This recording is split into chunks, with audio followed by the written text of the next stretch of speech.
Hi, ഇന്ന് നമുക്ക് പപ്പടവട ഉണ്ടാക്കാം. അതിനു മുമ്പായി നിങ്ങൾ ഈ ചാനൽ ഇനിയും സബ്സ്ക്രൈബ് ചെയ്തിട്ടില്ലെങ്കിൽ ദയവ് ചെയ്തൊന്ന് സബ്സ്ക്രൈബ് ചെയ്യുക. അപ്പോൾ നമുക്ക് എങ്ങനെ ഉണ്ടാക്കുന്നതെന്ന് നോക്കാം.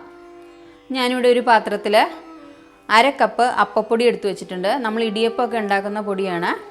അതിലേക്ക് നമുക്കിനി 1 ടീസ്പൂൺ മുളക് പൊടി, 1 ടീസ്പൂൺ കോൺഫ്ലവർ, 1 ടീസ്പൂൺ മൈദ, 1/2 ടീസ്പൂൺ ഉപ്പ്, 1/2 ടീസ്പൂൺ കായപ്പൊടി, 1 ടീസ്പൂൺ മഞ്ഞൾപ്പൊടി, 1/2 ടീസ്പൂൺ എള്ള്.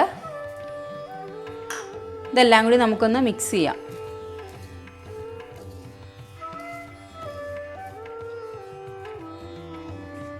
ഇനി നമുക്കിതിലേക്ക് കുറച്ച് വെള്ളം ഒഴിച്ച് ഇതൊന്ന് ഒരു കുഴമ്പ് പരുവത്തിന് നമുക്കിത് മിക്സ് ചെയ്തെടുക്കണം.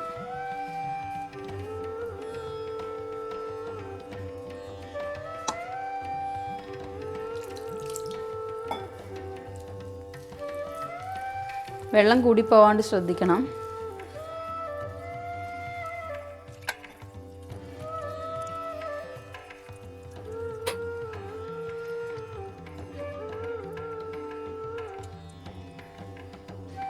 അപ്പോൾ നമ്മളിത് നന്നായിട്ട് മിക്സ് ചെയ്തെടുത്തിട്ടുണ്ട്.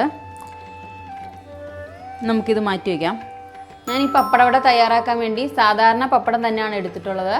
അത് വെയിലത്തിട്ടൊരു 10 മിനിറ്റ് ഒന്ന് ചൂടാക്കി എടുത്താൽ മതി. ചൂട് കൂടുതലായിപ്പോയി കഴിഞ്ഞാൽ ഇത് പൊട്ടിപ്പോവും. ഒരു 10-15 മിനിറ്റ് ചൂടായാൽ മതി. ഇത് തയ്യാറാക്കാൻ വേണ്ടി ഞാനൊരു ചീനിച്ചട്ടി വെച്ചിട്ടുണ്ട്. അതിലേക്ക് നമുക്ക് കുറച്ച് എണ്ണ ഒഴിച്ചു കൊടുക്കാം. ഇനി എണ്ണ നന്നായിട്ടൊന്ന് ചൂടായിട്ട് വരട്ടെ, അതുവരെ വെയിറ്റ് ചെയ്യാം. ഇപ്പോൾ നമ്മുടെ എണ്ണ നന്നായിട്ട് ചൂടായിട്ടുണ്ട്. ഇനി നമുക്കിത് മാവിൽ മുക്കി എണ്ണയിലേക്ക് ഇടാം.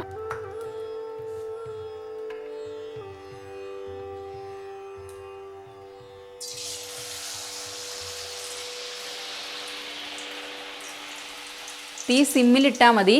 ഇരുമ്പ് ചീനിച്ചട്ടി ആയതുകൊണ്ടാണ് ഞാൻ സിമ്മിലിടുന്നത്, അല്ലെങ്കിൽ മീഡിയത്തിൽ വയ്ക്കാം. ഇനി അത് ഒരു സൈഡ് മുക്കണേണ്ടം വരെ നമുക്ക് വെയിറ്റ് ചെയ്യാം. ഈ എണ്ണയൊന്ന് ഇടയ്ക്ക് താത്തി കൊടുക്കണം ഇങ്ങനെ. ഇപ്പം ഇതൊരു സൈഡ് ആയിട്ടുണ്ട്. നമുക്കിത് മറിച്ചിട്ട് കൊടുക്കാം.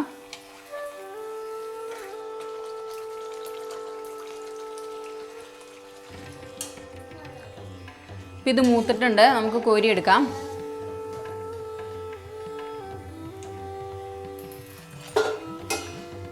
ബാക്കിയുള്ളതും കൂടി നമുക്ക് അങ്ങനെ ചെയ്തെടുക്കാം.